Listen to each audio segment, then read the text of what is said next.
आज हम बात करेंगे फंक्शन विद पैरामीटर की। इससे पहले हमने देखा कि फंक्शन क्या होते हैं और इसका यूज़ हम कैसे करते हैं। अब हम बात करेंगे फंक्शन विद पैरामीटर की। तो सबसे पहले मैं आपका इस चैनल में ग्लोवियो टेक की टीम की तरफ से आपका स्वागत करता हूं। अगर आप हमारे चैनल पर नए हैं तो हमारे चैनल को सब्सक्राइब कर दीजिएगा ताकि आपको हमारी आने वाली वीडियो का नोटिफिकेशन टाइम पे मिलता रहे और आपका कोई भी वीडियो जावास्क्रिप्ट का मिस ना हो। तो अब बात करते हैं अपने चैप्टर पे। तो जैसे कि आपने देखा मेरी स्क्रीन पे है फंक्शन पैरामीटर्स। अब फंक्शन पैरामीटर्स क्या होते हैं? तो पहला पॉइंट है हमारा कि जब हम कोई फंक्शन का नेम रखते हैं उस नेम के जस्ट बाद में हम लगाते हैं पैरेंथेसिस। उस पैरेंथेसिस के अंदर हम अपने पैरामीटर्स को रखते हैं। तो दूसरा ऑप्शन हमारे पास है कि function argument are the value received by the function when it is invoked. तो इसका मतलब ये है कि जब हम अपने फंक्शन के अंदर कोई आर्गुमेंट लेते हैं तो उस आर्गुमेंट में जो भी वैल्यू होती है वो फंक्शन को रिसीव होती है पैरामीटर के थ्रू। अब पैरामीटर के थ्रू जो रिसीव होती है तो उसके बाद वो अपना कोड ऑफ ब्लॉक के अंदर आता है, मतलब कर्ली ब्रैकेट के अंदर आता है, और वहाँ पे जो भी इसको स्टेटमेंट मिलती है या जो भी प्रोग्राम बना हो किसी भी एक्शन के लिए वहाँ पे इसको वो एग्जीक्यूट करता है। ठीक है।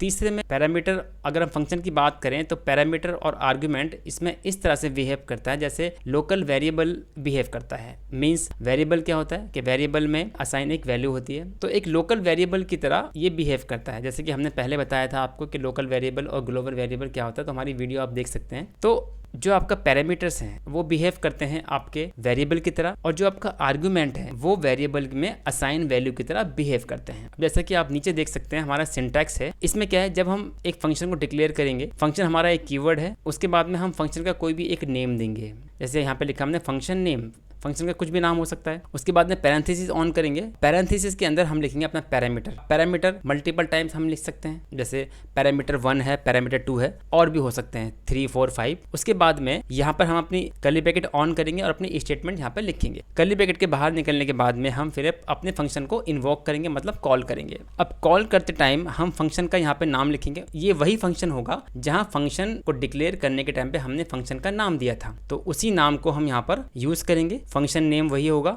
और पैरेंथेसिस के अंदर हम डालेंगे आर्गुमेंट। जैसे यहाँ पे आपने देखा आर्गुमेंट 1, आर्गुमेंट 2।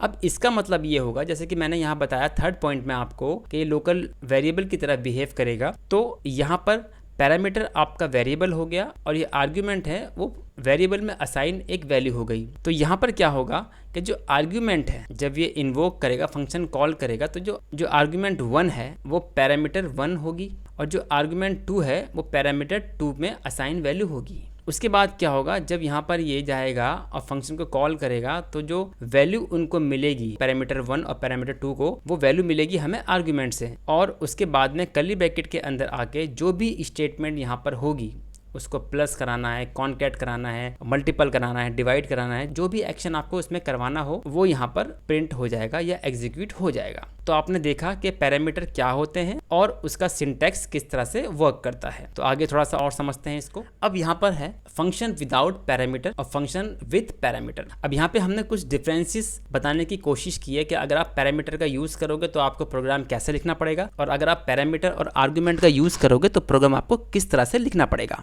तो पहला देखते हैं लेफ्ट वाला। हम मान लीजिए हमें नंबर का एडिशन करना है, तो यहाँ पे हमने लिखा फंक्शन और यहाँ पे हमने एक फंक्शन का नाम दिया ऐड में हमने पैरेंथेसिस ऑन किए और उसके बाद कर्ली ब्रैकेट ऑन किया और डॉक्यूमेंट डॉट राइट में मैंने लिखा कि 5 + 7, ये मेरा एक स्टेटमेंट है। उसके बाद में फिर मैंने कर्ली ब्रैकेट के बाहर आके इस फंक्शन को मैंने इन्वोक कराया, मतलब कॉल कराया। यहाँ मैंने फंक्शन का नाम लिखा ऐड और पैरेंथेसिस ऑन कर दिए। अब यहाँ से ये फंक्शन हमारा कॉल होगा। ठीक है। जब ये कॉल होगा तो ये फंक्शन के पास जाएगा और फंक्शन में कर्ली ब्रैकेट के अंदर जो भी स्टेटमेंट होगी उसको वो प्रिंट कर देगा। अब यहाँ स्टेटमेंट क्या है कि हमने ऐड किया है 2 नंबर्स को, तो 5 + 7, यहाँ पे आउटपुट जो आएगा आपका आएगा 12। अब यही सेम चीज 2 हमारे पास नंबर और हैं 10 और 7, अब उस पे करना है। अब देखिए वही चीज हमें सेम रिपीट करनी है, मगर यहाँ पर फिर हमें वही काम करना पड़ रहा है जो हमने पहले किया था। फंक्शन को किया हमने, यहाँ पे ऐड लिखा, उसके बाद में फिर डॉक्यूमेंट डॉट राइट लिखा, फिर 10 + 7 डाला यहाँ पे, और फिर हमने इसको दोबारा से कॉल कराया और फिर आउटपुट आया हमारा 17। ठीक है। तो अगर हमें हर बार एक नई वैल्यू के साथ में एडिशन कराना हो तो अब हर बार हमें ये लिखना पड़ेगा। तो इससे बचने के लिए हम पैरामीटर्स का यूज कर सकते हैं। अब देखते हैं कि इसको हम पैरामीटर से कैसे इजी तरीके से कर सकते हैं। यहाँ पे हमने सबसे पहले डिक्लेयर किया एक फंक्शन का नाम मैंने वही दिया है ऐड, कि मुझे एडिशन करना है, मैंने यहाँ पे इसका नाम रखा ऐड।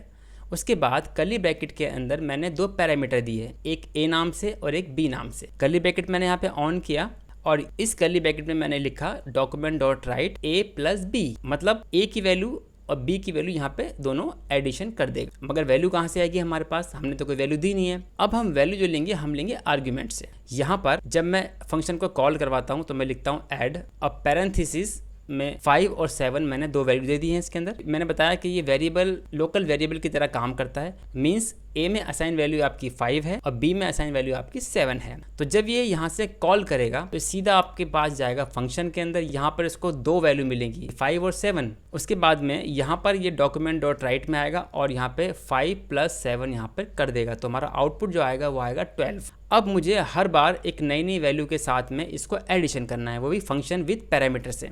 तो होगा क्या, ये जो मैंने फंक्शन जो मैंने वन टाइम लिखा है मुझे इसको दोबारा लिखने की ज़रूरत नहीं है, सिर्फ मुझे इसको आर्गुमेंट के थ्रू नंबर्स को पैरामीटर में भेजना है। जैसे कि सेकंड ऑप्शन में देखा मैंने, और मैंने यहाँ पे दो नई वैल्यू दी हैं 10 और 7।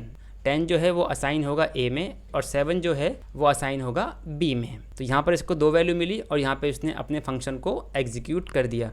तो यहाँ पर मेरे पास क्या मिला, मुझे आउटपुट 70। तीसरा ऑप्शन लिया, दो नई वैल्यू ली मैंने 25 और 15, ये आर्गुमेंट के थ्रू इस पैरामीटर को मिला और यहाँ पर इसने a प्लस बी किया, तो a की वैल्यू अभी 25 है और b की वैल्यू है 15, दोनों को एडिशन किया तो मेरा आउटपुट आएगा 40। तो आप समझ गए होंगे कि पैरामीटर को हम कैसे यूज़ कर सकते हैं। तो अब देखते हैं इसको कोड के अंदर कैसे करते हैं हम। तो दोस्तों अगर आपको ये वीडियो अच्छा लगा हो तो प्लीज़ लाइक कीजिए, शेयर कीजिए, सब्सक्राइब कीजिए और हाँ, बेल आइकन का बटन ज़रूर दबाइए ताकि मेरी आने वाली वीडियो का नोटिफिकेशन आपको टाइम पर मिलता रहे। अगर आपको इस वीडियो के रिगार्डिंग कोई डाउट्स है या कोई क्वेश्चन आपके मन में है तो प्लीज़ आप कमेंट बॉक्स में लिख सकते हैं। Thanks for watching this video.